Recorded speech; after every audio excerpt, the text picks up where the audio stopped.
রাজধানীর বিপণী বিতানগুলোতে পুরো দমে চলছে ঈদের কেনাকাটা। এই মুহূর্তে আমাদের সহকর্মী তন্দ্রা তারুণরা আছেন গুলশান পুলিশ প্লাজার, সেখান থেকে সরাসরি যুক্ত হচ্ছেন তিনি।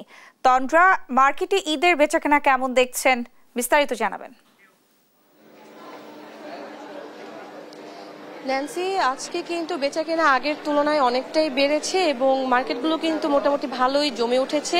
ক্রেতা সমাগম প্রচুর বলা যায় এবং ইফতারের পর থেকে সবসময়ই এখন দেখা যায় যে একটু ভিড় রয়েছে। সেই তুলনায় কিন্তু আজকের ভিড়টা আরেকটু বেশি এবং নারীদের পাশাপাশি পুরুষদের পোশাকেও কিন্তু অনেক রকমের এবার নতুনত্ব এসেছে এবং আমি যদি একটু দেখাই, এদিকে অনেক রকমের ড্রেস আছে যেগুলো পুরুষদের জন্য এসেছে এবং নারীদের পাশাপাশি পুরুষও এখন অনেক সুন্দর সুন্দর ট্রেন্ডি পোশাক যদি আমি বলি বা একটু নতুনত্ব যে পোশাকগুলোতে এসেছে সেগুলো এবার অনেক বেশি চলছে এবং স্ট্রেচ টাইপের যে শার্টগুলো আছে সেগুলো এবার অনেক বেশি চলছে। এবার বেচাকেনা এগুলো বেশি হচ্ছে এবং এছাড়াও আমরা দেখেছি যে অনেক শেরওয়ানি ধরনের যে পাঞ্জাবিগুলো আছে যেগুলো একটু কাজ করা থাকে, সেই পাঞ্জাবিগুলোও কিন্তু অনেক বেশি চলছে।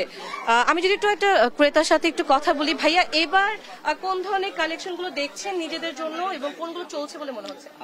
এবার পাঞ্জাবিগুলা ইউনিক ডিফারেন্স করছে, বেশি গর্জিয়াস পাঞ্জাবিগুলা চলছে এই শপে দেখছি।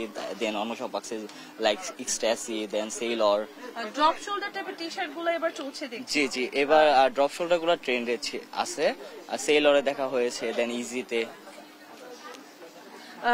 এছাড়াও কিন্তু আমরা দেখেছি যে অন্যান্য দোকানগুলোতে বা বিপণী বিতানগুলোতে ঘুরেও দেখেছি যে এবার যেহেতু সামারে এটা পড়েছে, সো সামার বেস কিন্তু ড্রেসগুলো পুরুষরা কালেক্ট করছেন বা নিজেরা সংগ্রহ করছেন এবং এই ধরনের পোশাক যেগুলো আছে, আরামদায়ক পোশাক যেগুলো, সেগুলো কিন্তু বেশি এবার চলছে। আমরা একটু ভাই আপনার সাথে একটু কথা বলি, এবার কোন ধরনের পোশাকগুলো তরুণরা বেশি পছন্দ করছে বা ট্রেন্ডি পোশাক কোনগুলো চলছে? অ্যাকচুয়ালি ট্রেন্ডি বলতে ইয়াং জেনারেশন সবসময় চায় ওরা একটু ফাঙ্কি, একটু ডিফারেন্ট স্টাইল। মানে যেমন আপনি দেখতে পাচ্ছেন, যেমন এই টি শার্টটা দেখেন, একদম light colour, summer friendly colour, light weight but হালকা টাচ আছে, এরকম জিনিসই মানে এখনকার সব ক্লায়েন্ট চাচ্ছে এবং ওরা একটু লাইট ওয়েটই চাচ্ছে।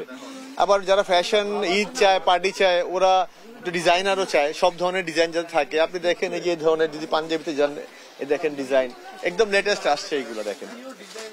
এবং এবার ঈদের বেচাকেনা কেমন হচ্ছে, মানে জমজমাট কিনা গতবার? আলহামদুলিল্লাহ, আমরা এখন তো জমজমাট মার্কেট ভালো হচ্ছে। আমরা আশা করতেছি আরো ভালো হবে। হ্যাঁ, সবাই যেহেতু আমাদের মনে করেন যে আর সময় নেই, অল্প সময়ের মধ্যে আমরা আশা করি অনেক ভালো হবে এবার মার্কেট। আর যেহেতু মনে করেন এটাকে অনেক পুলিশ প্লাজা সবচেয়ে সিকিউরড মার্কেট ঢাকা শহর এখন। যেমনটা ভাইয়া বলছিলেন যে এবার কিন্তু একটু ট্রেন্ডি টাইপের যে পোশাক বা একটু আরামদায়ক পোশাক যেগুলো, সেগুলো চলছে। হালকা কাজের মধ্যেও আবার ভারী কাজের মধ্যেও ক্রেতারা পছন্দ করছেন এবং এখন পর্যন্ত বেচাকেনা অনেক ভালোই হচ্ছে। বিক্রেতারাও আশা করছেন যে ঈদ আসতে আসতে অথবা চাঁদ রাতের মধ্যে বেচাকেনা আরো বেশি বাড়বে বলেই তারা প্রত্যাশা করছেন। তো এই ছিল আমার কাছে ন্যান্সি পুলিশ প্লাজা থেকে সর্বশেষ। তন্দ্রা, আপনাকে ধন্যবাদ। দর্শক, রাজধানীর গুলশান থেকে আমাদের সঙ্গে যুক্ত হয়েছিলেন সহকর্মী তন্দ্রা তারুণ।